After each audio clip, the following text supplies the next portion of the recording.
I think it's really interesting that if you look at what the United States government, and not just the United States government, but it's, say, Western allies, the NATO allies, have said over and over again over the last decade to justify pretty much every single thing they do, from attacking and bombing other countries to hiding most of what they're doing from their own citizens. They invoke the word terrorism as a kind of threat in the hope that people will be afraid enough of what it is that they're warning about that people will simply submit to whatever it is they're doing. And you see the same tactic in response to our reporting over and over. People say, well, I'm not really comfortable with what it is that you're doing because I think by revealing these secrets, you might actually be helping the terrorists. And one of the really fascinating things about this concept of terrorism is that although it is used over and over and over and over again by the United States and pretty much everybody, it's actually a word that has almost no meaning of any kind. You cannot find a meaning of the word terrorism or terrorist that will help you to understand what that word actually is supposed to be. And I think one of the most interesting examples is if you look at the last month, in what's happening in Gaza. There's one side of that attack, the Israelis, who have killed something like 900 innocent people, 900 civilians. I think it's now 75 or 80% of the people that the Israelis have killed in Gaza, at least 75 or 80%, are completely innocent. Children, women, innocent men. By contrast, the people in Gaza, the Palestinians who are fighting against the Israelis, have killed almost no Israeli civilians. There have been a total of 56 Israelis killed in the last month, 53 of whom are soldiers. And so you have one side that's killing overwhelmingly civilians, and the other side that's killing overwhelmingly soldiers of an invading army. And yet, in the United States, almost always, the side that's actually killing the soldiers is called the terrorists, and the side that's killing the innocent civilians is called the democracy fighting against terrorism.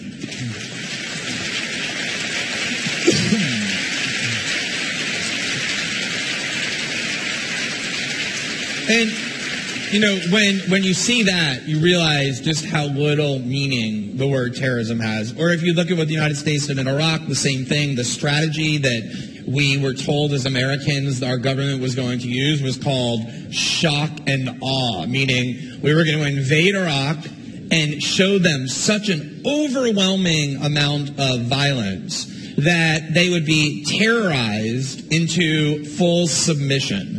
I mean, if you're going to have a definition of terrorism, that would have to be the classic case, and yet the idea that the American government is actually engaged in terrorism or terrorists is something that, at least in the United States, you can't really say without having huge numbers of people look at you as though you're not serious. And so when I get asked, you know, is what you're doing helpful to the terrorists, I mean, it's a question that really almost makes no sense to me, because this word is just a slogan. It is pure fear-mongering. It's not an actual word that serious people should treat as though it's an objective concept. The other thing I would say is, you know, one of the really interesting parts of the last year has been the way in which we have revealed these documents. I think it's pretty known that we have many, many, many tens of thousands of top secret documents from the United States government. The U.S. government says the number is 1.7 million, although they just made that number up. They actually have no idea how many documents Edward Snowden took or how many he gave me, but it's certainly a huge number. And over the last year, we have published a relatively small percentage of those documents.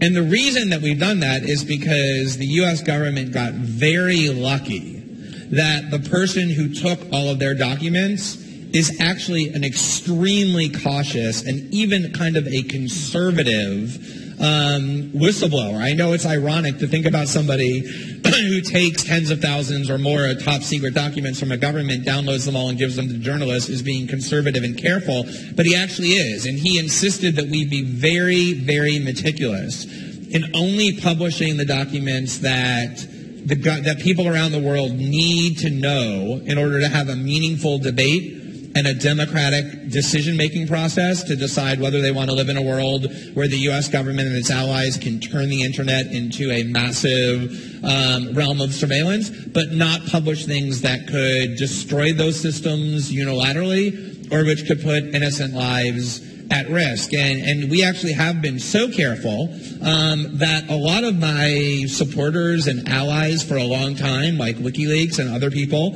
have actually been kind of critical that we haven't published more documents.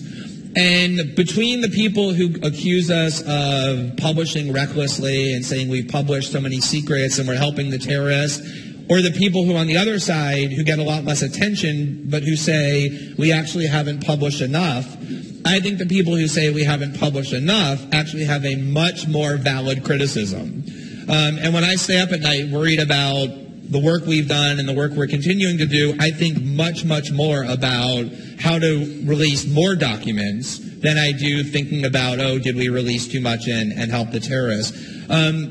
As far as the question about journalism versus activism, I think this is one of the really important questions in American journalism. If you look at how journalism typically functioned for hundreds of years in the world, not just in the United States, journalism wasn't this kind of class of professionals who worked for big corporations and who wore suits and spoke very cautiously and were afraid to alienate or offend anybody. Journalism was a tool that citizens used to publish things about those in power, to work against injustices, to undermine those in power. And that's the kind of journalism I believe in. And this idea that, there's this certain kind of journalist, the professional journalist, who exists without any opinions and who doesn't work for any agendas is a complete myth. As human beings, we all have strong opinions. We all work towards some sort of an outcome.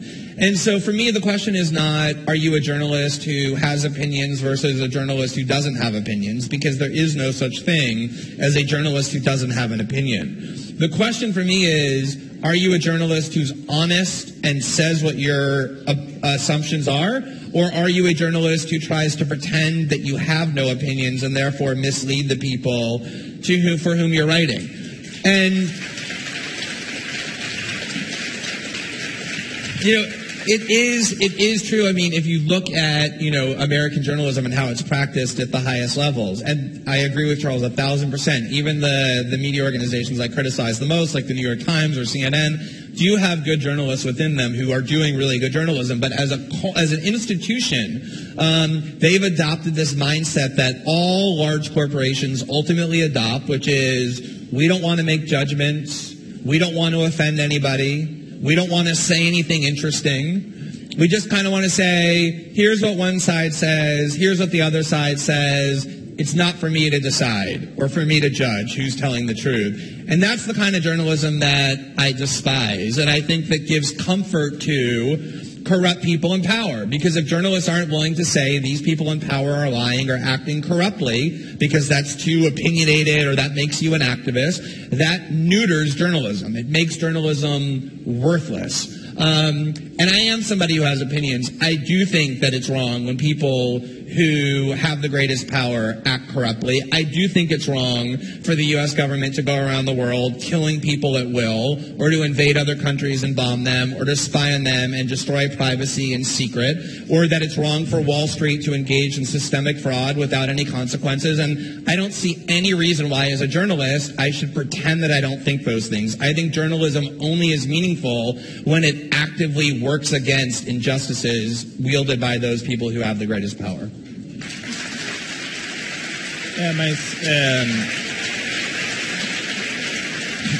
Me parece também que, do ponto de vista legal, você ser considerado jornalista te traz proteções que um ativista, entre aspas, não teria, né? Você acha que teve essa intenção também em te expor aí a eventuais punições da parte dos jornalistas mesmo, de te classificar como um ativista para que portanto não fosse protegido pelas leis que protegem o jornalismo?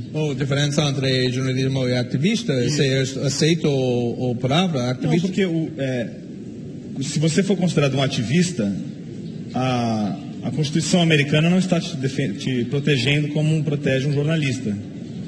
Por exemplo, você não é obrigado a revelar suas fontes. Sim. Você vê isso, uma intenção em tentar te desqualificar como jornalista?